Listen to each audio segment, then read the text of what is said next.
বিসমিল্লাহির রহমানির রহিম। আসসালামু আলাইকুম এভরিওয়ান, সবাই কেমন আছেন? আশা করি অনেক ভালো আছেন। আলহামদুলিল্লাহ আমরাও ভালো আছি।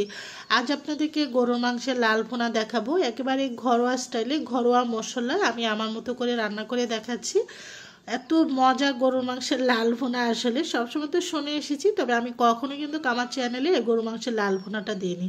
আলহামদুলিল্লাহ অনেক মজা হয়েছিল। খুব ঝটপট সহজ পদ্ধতিতে রান্না করতে পারেন গরুর মাংসের লাল ভুনা। চলে যাচ্ছি রেসিপির মূল পর্বে। করার জন্য চুলা অলরেডি একটা ফ্রাইং প্যান বসিয়ে দিয়েছি। আমি সরিষার তেল দিয়েছি, আপনার সয়াবিন তেল দিয়েও রান্না করতে পারেন।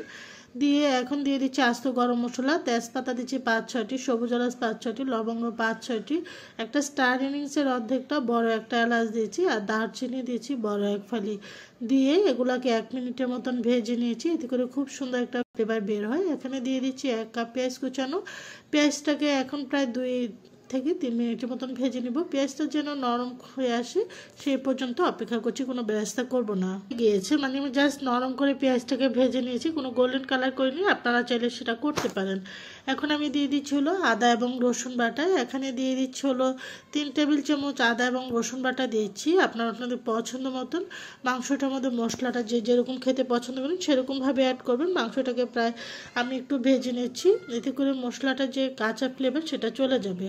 এখন দিয়ে দিচ্ছি হলো মশলা। এখানে ধনিয়া এবং জিরার গুঁড়া আমি সেটা দিচ্ছি, এখানে 2 টেবিল চামচ অ্যাড করছি এখানের মধ্যে। দিয়ে এখন দিয়ে দিচ্ছি হলো অন্যান্য মশলা। লাল মরিচের গুঁড়া দিচ্ছি, এখানে 1.5 চামচ লাল মরিচের গুঁড়া দিব। গরুর মাংস আসলে লাল ভুনাটা একটু ঝাল এবং কালারটা লাল আসে। তো এখানে হলুদের গুঁড়া দিয়েছি হলো 1 চামচ। দিয়ে এখন ভালো করে, যেহেতু আমি গরম মশলা সব আস্ত দিয়েছি সেজন্য আর গুঁড়াটা ইউজ করলাম না। স্বাদ অনুযায়ী লবণটা অ্যাড করছি, আপনার চাইলে গুঁড়াটাও অ্যাড করতে পারেন। এখন পরিমাণ পানি দিয়ে মশলাটাকে এখন নেড়ে চেড়ে প্যাচুলাটা দিয়ে তারপর কষিয়ে নিব। পানিটা না দিলে মশলাটা পড়ে দেবো, অবশ্যই মশলাটা পানি দিবেন পরিমাণ মতন। এখন ঢেকে কষিয়ে নিচ্ছি।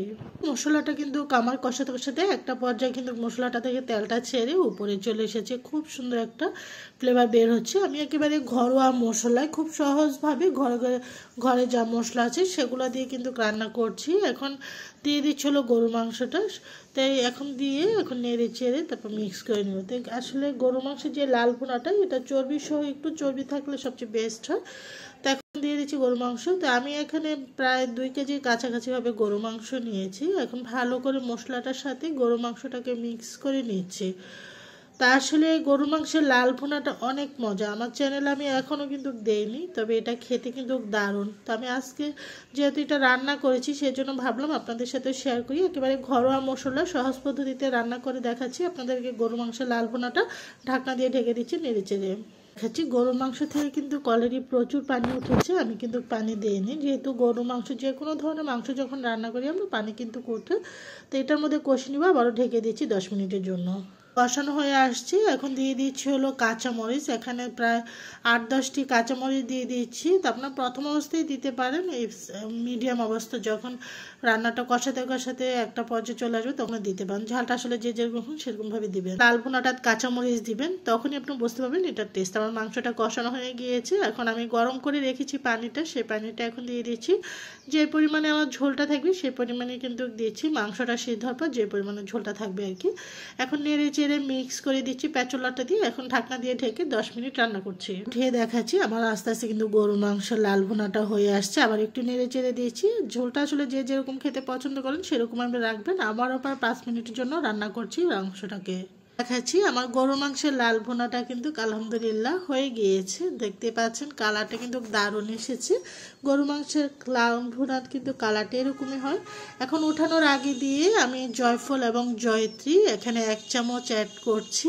দিয়ে নেড়ে চেড়ে তারপর উঠে নিব। অবশ্যই কিন্তু মশলাটা দেবেন, তখনই বুঝতে পারবেন এটা টেস্টটা।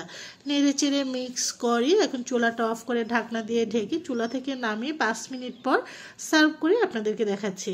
ভুনাটা সার্ভ করার জন্য আলহামদুলিল্লাহ যেরকম চেয়েছি সেরকমই হয়েছে, খেতেও কিন্তু দুর্দান্ত হয়েছিল।